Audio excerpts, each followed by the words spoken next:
வணக்கம். Welcome to my channel சனாதனம் 55. நான் உங்களை மீண்டும் சந்திப்பதில் மகிழ்ச்சி அடைகின்றேன். இந்த வாரம் இப்போதைக்கு நம்ம பார்க்க போற விஷயம் என்னன்னா, வீக் முழுக்க நம்ம எல்லை சாமிகள் தொடர் முடிந்து விட்டது.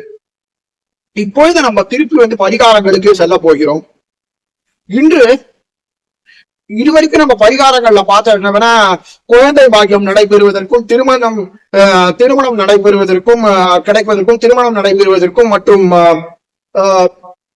செல்வ கடன் நீங்குவதற்கெல்லாம் நம்ம பார்த்தோம் கோவில்களை. இன்னைக்கு ஒரு பெரிய சவால் என்னன்னா, விபத்துகள் பல விதத்தில் நடந்து கொண்டேதான் இருக்கின்றன. ஹைவே ஒரு கார்ல விபத்து, ரயில் விபத்தோ ஏதோ ஒரு விபத்துகள், நம்ம வண்டியில போறதுனாலும் சரி, டூ வீலர்ல போறதுனாலும் சரி, கார்ல போறதுனாலும் சரி, விபத்துகள் எப்பொழுது நடந்து கொண்டுதான் இருக்கின்றன. அந்த உலகத்தில் நெடுஞ்சாலைகள் ஓரத்துல நாம் பாக்குறோம், இன்னைக்கு எல்லா ஹைவேலும் ஏதோ நடந்துதான் இருக்கு. ஏதோ ஒரு காரணத்தினால விபத்துகள் நடக்கின்றன அந்த உலகத்தில். இந்த விபத்துகளை தவிர்ப்பதற்காகவே பிரத்யோகமாக ஒரு கோவில் இருக்கிறது. எந்த கோவில்னா, செங்கல்பட்டிலிருந்து படாளம் கூட்டுறவு வழியாக செல்லும் வழியில் திருமலை வையாவூர் உள்ளது. இந்த திருமலை வையாவூர்ல எல்லாருக்குமே தெரியும், பிரசன்ன வெங்கடேச பெருமாள் கோவில் ரொம்ப பிரசித்தி பெற்ற திருக்கோவில். மலை மேல இருக்கார் பிரசன்ன வெங்கடேச பெருமாள் திருமலை வையாவூர்ல. ஆனா இந்த திருமலை வையாவூர் கோவிலுக்கு இருக்கிற கோவில் எத்தனை பேருக்கு பிரபலமானு தெரியாது. அமிர்தபுரி ராமானுஜ யோகவனம்னு பேரு. என்னுடைய கொள்ளு தாத்தாவன ஸ்ரீ சீதாராம சுவாமிகளால் ஸ்தாபனம் செய்யப்பட்ட கோவில் அது.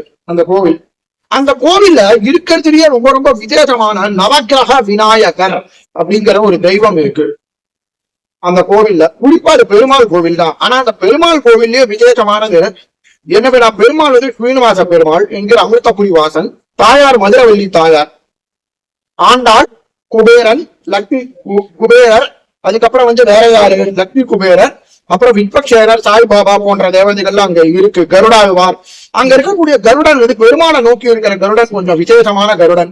இவர் சர்வதோஷங்களை எல்லாம் நீக்கக்கூடிய கருடன். இவருக்கு பாலபிஷேகம் பண்ணும்போது கழுத்து நீல நிறத்துல மாறும்.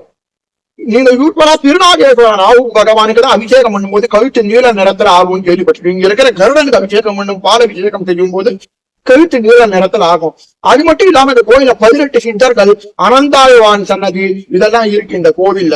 அது மட்டும் இல்லாம குறிப்பாக ரொம்ப விசேஷமான சன்னதிகள் 2 இருக்கு இந்த கோவில. ஒண்ணு நவக்கிரக யோக விநாயகர், வரசித்தி விநாயகர்னு பேர் இவருக்கு.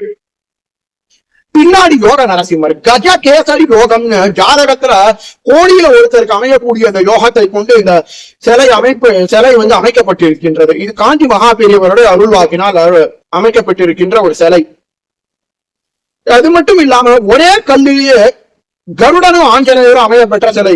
அதாவது முன்னாடி ஆஞ்சநேயர், பின்னாடி கருடாழ்வார். அதாவது சங்கட விமோச்சன சஞ்சீவினி ஆஞ்சநேயர் சுவாமி முதல்ல, பின்னாடி அமிர்த கலச நாகபாச அமிர்த கலச கருடாழ்வான் அப்படின்னு ஒரு கருடருடைய விக்கிரகம் இருக்கு இந்த கோவில்ல.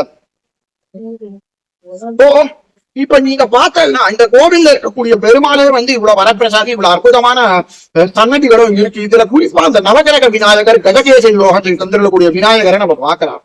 விநாயகர்னு நீங்க பொதுவாகவே பார்த்தீங்கன்னா அவருடைய உடம்புல நவகிரகங்கள் அங்கவே எழுந்தருளி இருக்கார். இவரை சங்கடகர சதுர்த்திக்கு வைப்பட்டால் வினைகள் தீரும், தடைகள் அகலும்னு சொல்லப்படும். இப்ப இந்த யோக நரசிம்மர் தான் ரொம்ப முக்கியம். இப்ப கஜகேசரி யோகம் அப்படின்னா என்னதுன்னா, ஜாதகத்துல ஒருத்தருக்கு, அதாவது கஜம்ன்றது யானைன்றது எனக்குமே பொறுமை இதெல்லாம் கொண்டது, தன்னடக்கம் பொறுமையாய் கொண்டது யானை. இதை கொண்டு வச்சு பார்த்தோம்னா யானைக்கு.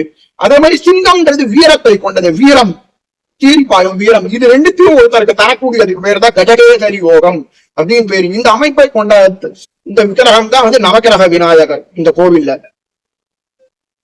நவகிரக விநாயகர் சொன்ன பின்னாடி யோக நரசிம்மர் எழுந்தருளி இருக்காரு. இந்த யோக நரசிம்மரை எவ்வாறு வழிபடணும் அப்படின்னா, அதாவது இந்த யோக நரசிம்மர் பார்த்தோம்னா யோகாசனம் விட்டு கீழே அப்படியே 5 தலை சர்பத்தின் மீது அமர்ந்திருக்கின்றார்.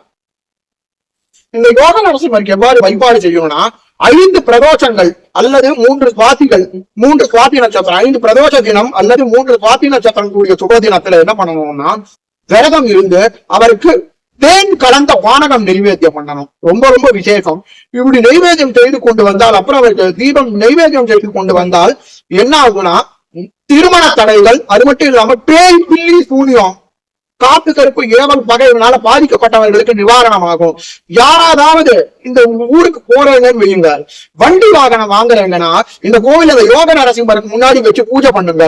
பூஜை பண்ணீங்கன்னா இந்த நரசிம்மருக்கு நீங்க அதை வச்சு பூஜை பண்ணீங்கன்னா வண்டி வாகனம் வாங்கிட்டு முன்னாடி அந்த நரசிம்மருடைய அனுகிரகத்தை வெளில வச்சு அவருடைய மாலை ஒண்ணை வச்சு வந்து இங்க வந்து பூஜை பண்ணீங்கன்னு உங்க வண்டி வாகனத்தை அந்த நரசிம்மருடைய அருளால எந்த விதத்திலும் விபத்துகள் நேராது. நீங்க அப்படியே உங்க பயணத்தின் போது உங்களை காத்தருள்வார் அந்த நரசிம்மர். நிச்சயமா இது நிதர்சனமா.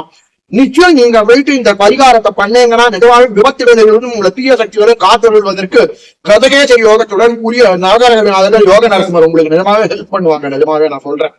அந்த யோக நரசிம்மர் ரொம்ப சக்தி வாய்ந்த யோக நரசிம்மர். இந்த அமிர்தபுரி ராமானுஜ யோகவனம் கோவில்ல ஒரு முறையாக சென்று தரிசியுங்கள். விபத்தில்லா வாழ்க்கை மற்றும் தீய சக்திகள் எல்லாம் நல்வாழ்க்கையை பெறுங்கள். அவர் அருளாகும். நன்றி, வணக்கம்.